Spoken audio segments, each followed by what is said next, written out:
Hey, everybody. Thanks for listening to Baxy's Musical Podcast. If you like what you hear today, be sure to subscribe to it, like it, share it with everyone you know.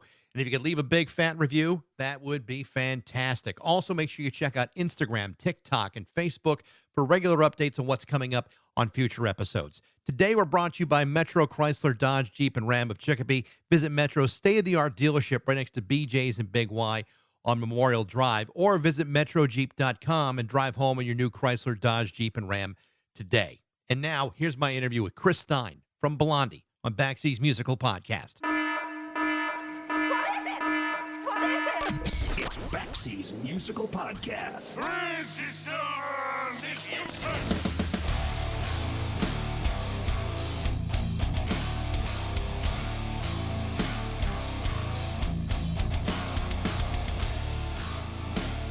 Depending on who you want to listen to, New York City in the 1970s was either the glimmering, hedonistic epicenter of the worldwide fixation on disco, with places like Studio 54 being crammed with beautiful people in leisure suits and doing the hustle with rails of coke in the bathroom stalls, or it was a filthy, disgusting shithole. And unless you were among one of those beautiful people going into Studio 54, there was no way that the other 15 million people in New York were going to get past the front door of the place.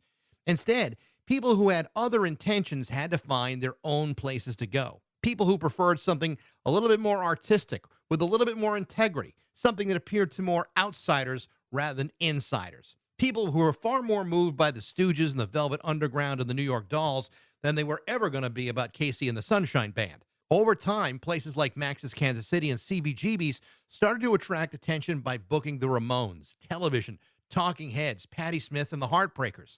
Suddenly, a whole new movement was emerging, and that movement seemed a little bit more dangerous and a little less geared towards attracting the glitterati on Studio 54. It was drawing from a largely untapped generation of clientele, and that influential period would inspire punk music scenes in certain pockets around the United States, but especially in the United Kingdom, which was even more desperate for a major shakeup than we were. But while most of those other bands have been labeled rightly or wrongly as punk, there were none that grabbed the attention quite like Debbie Harry and Blondie. This is a band that admittedly struggled to find their footing during the early days of New York punk, but once they put the pieces together, it would be Blondie who would become the most successful of the bunch, selling more than 40 million albums worldwide. In 1976, their self-titled debut album reached gold in the UK. The following year, their second album, Plastic Letters, would go platinum in the UK. But in 1978, they released Parallel Lines, featuring their commercial breakthrough hit, Heart of Glass, which became their first of 4 number-one hit singles in the U.S. and abroad. That album, as well as their next 4 releases, all sold platinum. And while there is no doubt that much of the credit goes to the charismatic talent of Debbie Harry, the leader of the band was her partner, Chris Stein, who co-wrote hits like Rapture, One Way or Another, and Dreaming, Call Me, Hanging on the Telephone, The Tide is High. In short, Blondie appeared to be unstoppable, at least for a little while. Between drugs and bad health entering into the picture, Blondie appeared to emerge from the ashes and eventually rebuild. Some of that resumed when they were inducted into the Rock and Roll Hall of Fame in 2006, and more so when they recorded another album and got back on the road in 2013, and they have been together ever since. The story behind Blondie is a pretty incredible one, and that story comes with a million other stories, many of which are captured in the new memoir written by Chris Stein entitled Under a Rock. He's now released 3 books. Previous books have included an amazing collection of his incredible photography. And while Chris has been unable to tour with the band due to his most recent health issues, he is very much involved with the band and their music. And so is a real thrill to welcome Chris Stein of Blondie to Baxy's Musical Podcast.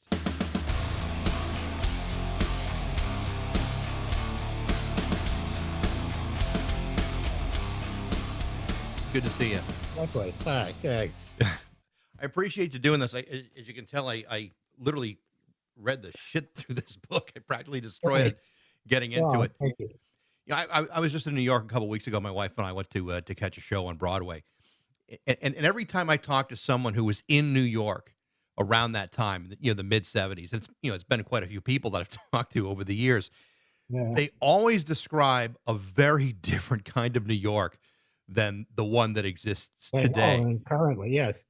Probably people also somewhat describe different from each other too. Everybody's perception is different, but yeah, it's not You know, in the old days in the 60s, everybody used to have this phrase called it's the same but different, you know. So it's that because Yeah.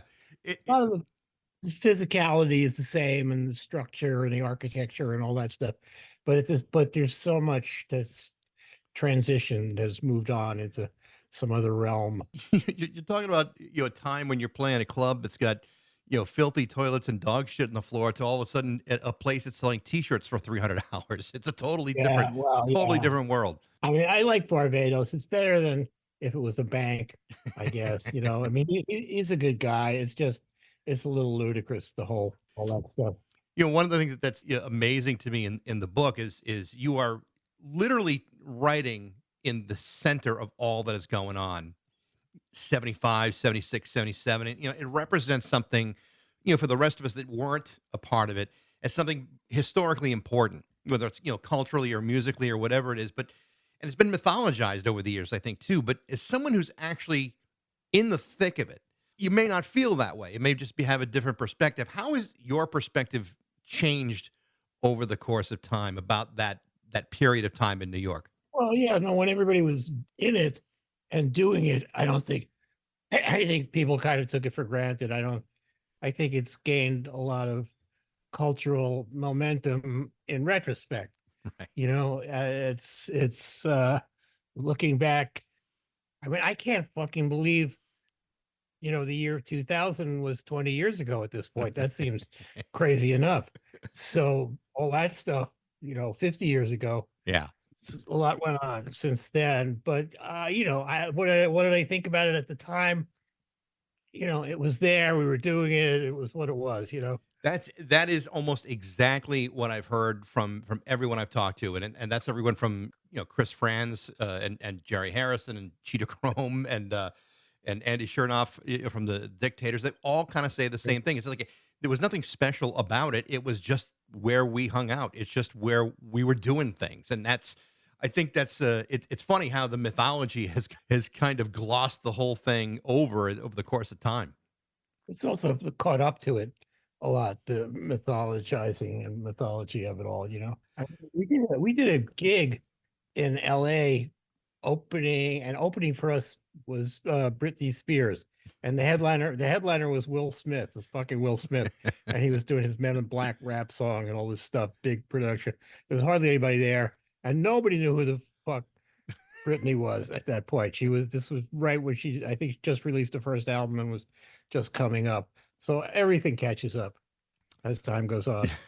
One of the things that I noticed in the book, and it was kind of interesting about this because you don't hear as many stories today about the Mercer Art Center today. You hear about CBGBs and Maxes, but the Mercer really is an important hub, and it sounds Yeah. like once that building collapsed and it was no longer accessible, there was like a vacuum. Like everyone had to find someplace else to go, and it had not been for CBGBs and Maxes, then you guys may have found someplace else to be. But Mercer is a really important center of the story. Mercer was a great environment. I was there just for under a year probably, but I, hooked up, made a lot of connections there. Yeah, it literally fell down.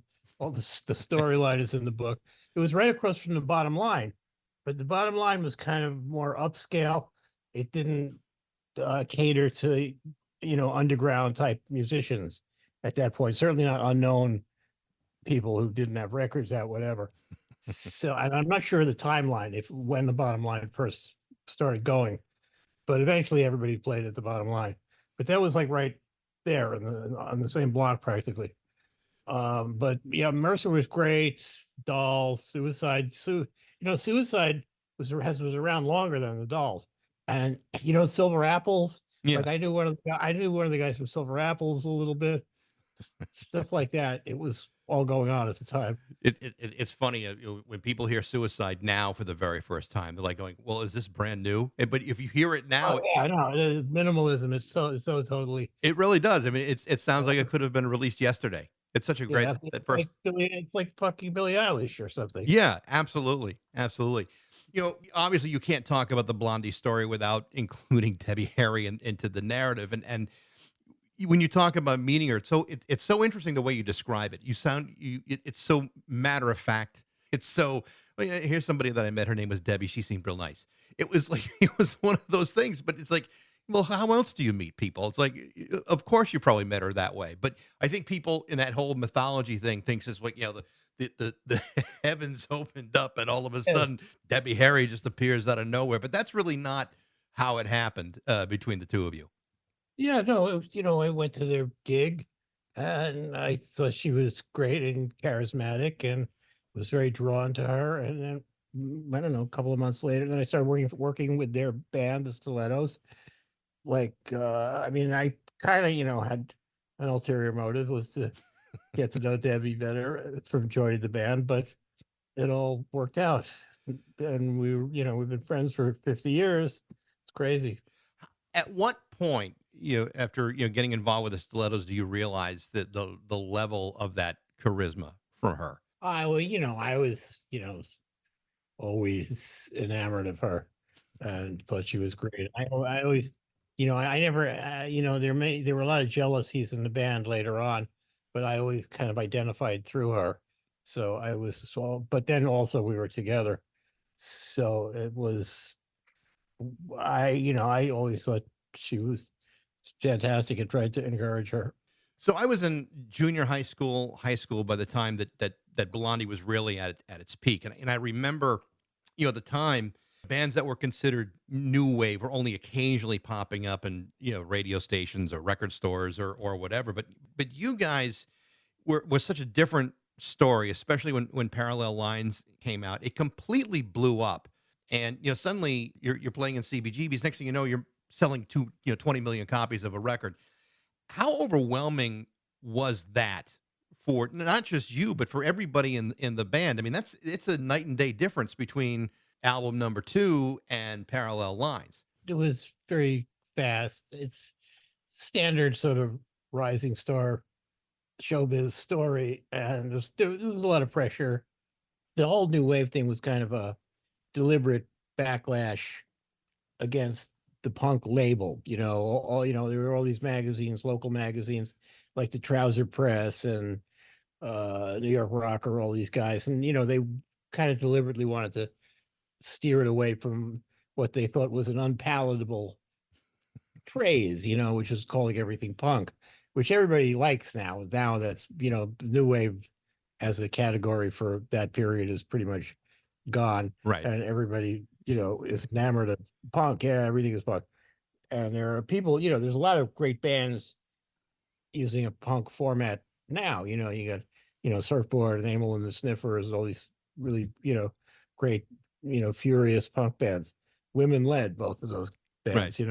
So Robert Fripp told us, which I mentioned in the book, that Jimmy Carter was very anti-new wave because he was a Southern guy. He wanted the Allman Brothers to be eternal. So I don't know if there's any truth to that, but who the fuck knows? So I grew up in Massachusetts, not too far from Providence, Rhode Island, about 40 minutes south of Boston. And we were in such a pocket that the Cars were considered a punk band. And Tom Petty was considered a new wave Yeah. artist. So I remember when Blondie was I mean, it was everywhere. And like out of all those bands that emerged out of New York, and Television, the Ramones, even the Talking Heads at that point hadn't quite reached the status that you guys did. Were there any jealousies from any of those other people in those bands about the success that Blondie was seeing in Uh, 1980, 81? I don't know how severe any of that stuff was. There was some rivalry and juggling for position early on when the labels first started arriving to CBGBs. But I mean, we maintained our friendship with the Ramones and some of those guys for many, many years, in Right. spite of anything, ups and downs. Blondie, we were very lucky to get with Mike Chapman. That was a huge component to us having this massive, popular success more than just a niche success at the time. Uh, Even, Call Me was a big deal. Marauder was fantastic. All this stuff, different elements led to our commerciality. Yeah. But you talk a lot about this in the book. A song like "Heart of Glass" was a song that was had been around for a while before you finally put it together. This is all going on at the same simultaneously that disco is big, and there were some people who say, well, that's a disco song, but there are I other like people. I like disco music. I never had anything against disco music. I thought it was great. We all really loved "I Feel Love." Giorgio told us he had that song in the, I don't know, early in the 60s, and he couldn't get it done. No, it was just too much for people at that point, and then he finally got it. Disco to me is just R&B. And every fucking pop song right now is a disco song, if you think about it.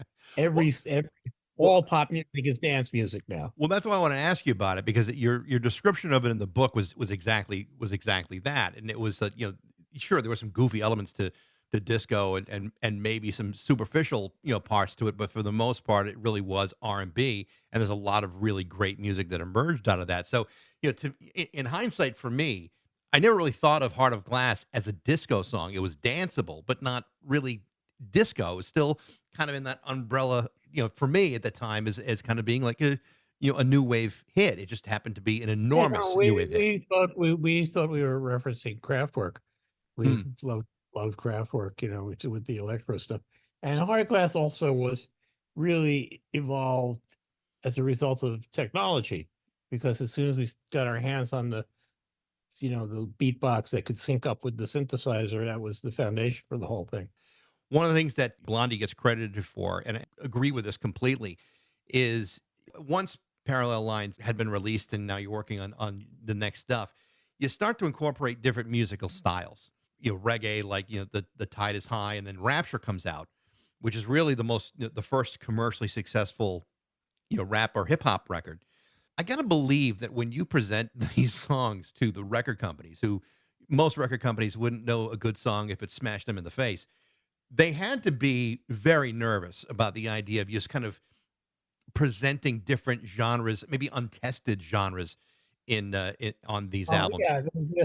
yeah, famously the Auto American record, when we turned it in, they said, "Oh, we don't hear any singles," and that has the two number ones, and those. We were on WABC in New York, was the big music station, and I've heard that we were the only ones besides the Beatles to have a back-to-back number one and two on WABC. I don't know if that's verified at all, but I've heard that. And that was Rapture and Tide is High. Yeah. The importance of Rapture, I think, is really hard to overstate, because it's like, without that, at what point would rap or hip hop have emerged? Something needed to happen to make that, like, it needed that push. I mean, the music had been there for a while, but once you guys released that song, and it introduced everybody to that genre, did you anticipate the importance that song might have, or was it just let's just try something new? Yeah, we were just, trying it. I mean, I loved Chic, Mm. the bass line. The first thing that I came up with was the bass line, which is doubled by a guitar. Um, that, I don't know. The only song I was really sure was going to be a hit, like ever, was Tide is High, Yeah. because I had heard the original and I thought it was awesome. It just carried over. But Rapture was, it was a great moment. You got to also thank Frankie Crocker, the New York DJ, who really helped break it nationally. He saw it then. Um, Hip hop would still have evolved and come into its own, but there was a period where all the fucking record guys I was talking to all were saying, "Oh, this is a fad, it's gonna go away." So now it's like whatever, 40 years later, it's still going. It kind of dominates the music industry Well, I mean, at this. it's the same thing with punk and new wave too. I mean, there was a lot of hesitation about putting too much of it, on radio stations, and a lot of it just kind of didn't really have the opportunity or the benefit of like an MTV. Like you guys were kind of, by the time MTV had come around, you guys were kind of finished, but you had plenty of music Yeah. videos, which I don't know if you. Well, MTV never put us in heavy rotation because they really wanted to be able to say, "Oh, we created Madonna and Billy Idol, all these people that were in heavy rotation." Yeah. So, like that kind of. One of the pitfalls that you talk about in the book is, as the band becomes more successful over the course of time, your drug use gets worse and worse, and eventually contributes to the breakup of the band in '82. But yet, the romantic relationship between you and Debbie, also falls apart, and then you come down with this potentially deadly skin condition. All of this is happening to you at the same time. It's a Yeah, it was brutal all within stretch.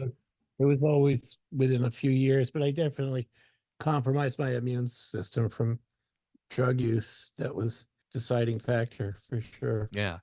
The condition that you had, and you'll have to forgive me if I butcher the pronunciation Well, of this. it's called pemphigus. It's Latin for blisters. Yeah, you had a relatively mild case considering where that could have gone, but that had the potential to be a Yeah, deadly condition. they were just able to treat it. I think it was not by that time in the 80s, it was not necessarily fatal. They, treated it with steroids, with prednisone, all that kind of stuff. So but it took a long time to deal with. The general story has been that when the band fell apart, and then Debbie spent a period of time taking care of you while you were sick, and there's certainly some elements of that. But when you talk about the drug use, and you talk about where you were going with that, explain exactly how things were starting to fall apart with the band, and the toll that it took on the relationship that you had with Debbie.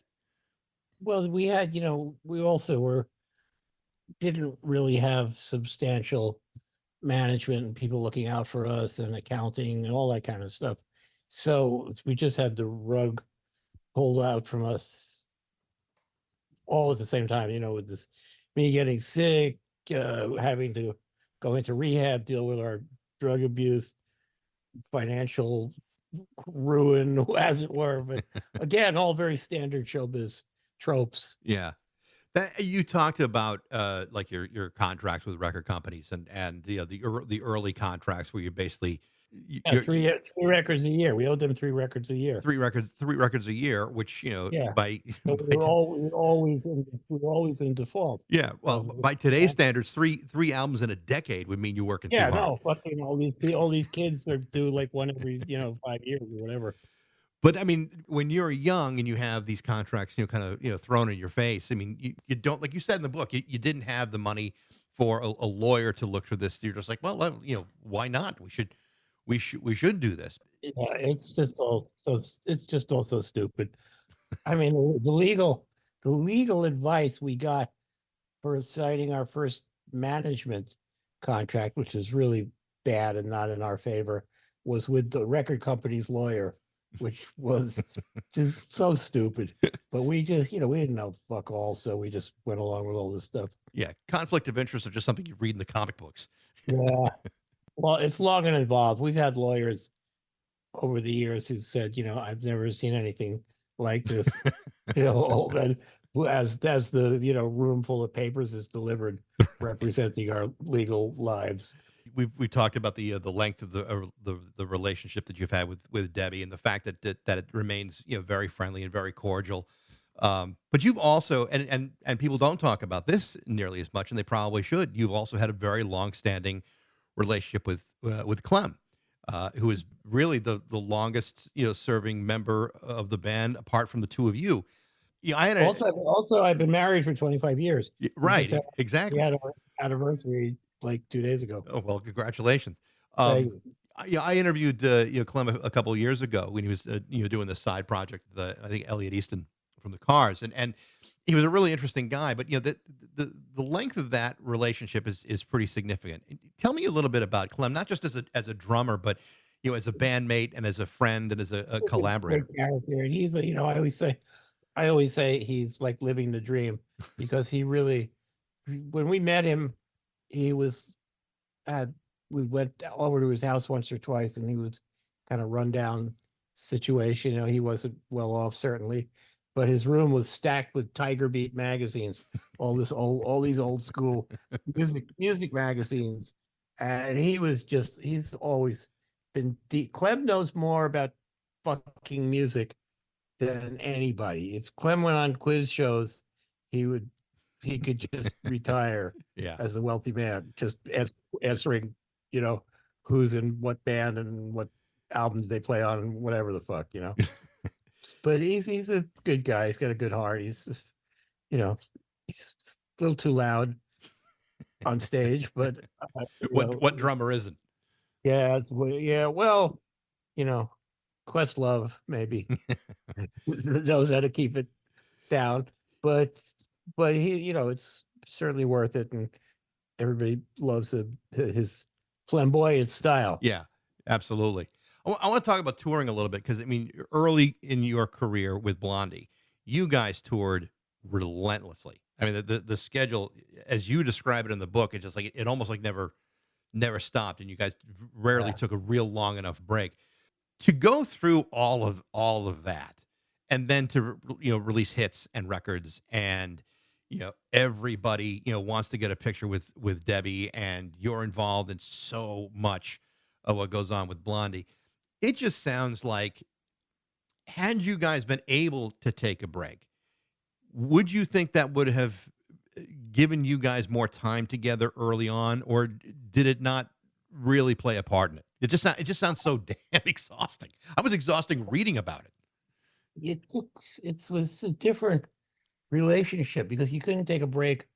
Like there's people I really like who don't put out new music now, but they keep up their relationship with the audience on social media. So that stuff didn't exist. It took really a long time for things to move out into the universe, as it were. Yeah. I don't know if we had, and that's kind of maybe why we quickly fell off the radar once we stopped working. The same thing is, time. There's some kind of time element involved. It's changed considerably now. Yeah.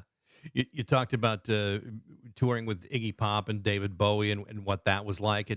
That sounded like that was an amazing experience Yeah, for you guys. that was an amazing experience all around. Those guys were great. We maintained our friendship with them for many years. David was a great, lovely guy Yeah. who we were all shocked. We did that Pollinator record at the Magic Shop where he did Black Star. Yeah. We were the last band in that old New York studio before they had to close down from their rent being raised too much. Yeah. The last time that you personally toured with Blondie was 2019, and you pulled out of the tour, but still very much involved with the band, and you did it for health reasons. Tell me a little bit about that. I mean, there was a lot of excitement about that tour, but what was it that said, I just simply can't do this? I have, a heart stuff. I have a AFib, which is pretty common, Well, just irregular I've beats. actually got it too. That's why I Yeah. wanted to ask you about So it. the medication is a little fatiguing. Mm. Then I fucking came down with prostate cancer, but they caught it early, so I'm pretty much at the end of that. But I did do the radiation and all that nonsense. Um, but all things considered, I mean, the last tour, I was sitting down anyway. I Yeah. figured if BB King could do it, then I could do it. But it's just, I did it for like 45 years, whatever. I really I don't, I enjoy doing the shows, but the airports and the hotels and all that stuff is really, no matter how slick it is, it's rough. It's a lot for someone who feels good. It's Yeah, it's yeah, even here it's you go. I even mean, worse for someone who's not. it knocked me out when I was a kid. Yeah. So all that stuff.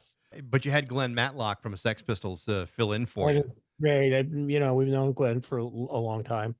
Well, no, we got this other guy named Andy Sugar as the guitar player. Glenn is the bass player on this. He's substituted for Lee Fox, who was with us for many years. Lee was a great bass player. He played with everybody from Yoko Ono to Muddy Waters.